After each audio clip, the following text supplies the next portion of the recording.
So ngayon guys, ang topic natin for today is kung paano ma-repair ng hard disk. Itong hard disk na depicate na to kasi nga may sira. Yun nga, ang sira ito is yung pag kinoparing ko sa laptop is nabibit. So ibig sabihin, may problema to sa loob. Sa mismong disk na hard drive. So yun, tayo natin i-buksan and i-troubleshoot kung anong problema. So ito na nga, open natin yung hard drive. So tinanggal ito na yung mga problema niya kasi para mabilis tayo sa pag-troubleshoot. So buksan na natin. So yun lang nga, ito yung naman ng hard drive. So explain ko muna yung mga parts. Kung anong name?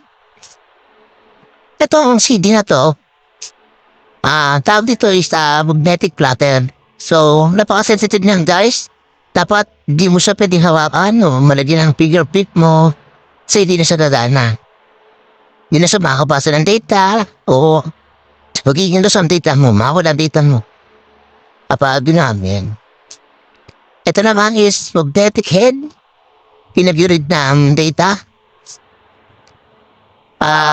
Yung gold dito sa loob, yung parang tanso, ang tawag dyan is actuator. Ito naman, actuator arm, ang tawag dito.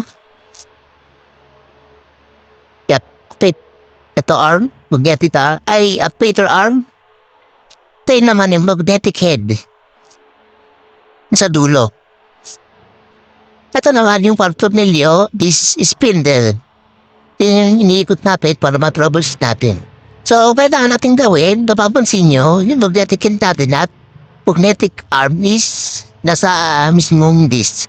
Hindi natin i-break siya sa base niya. Walang tayo ng tools. So, kailangan tumalaw to guys. Kung di siya gumalaw, may sira siya. Yan, so gumalaw siya, pagwagam natin siya dito, yan.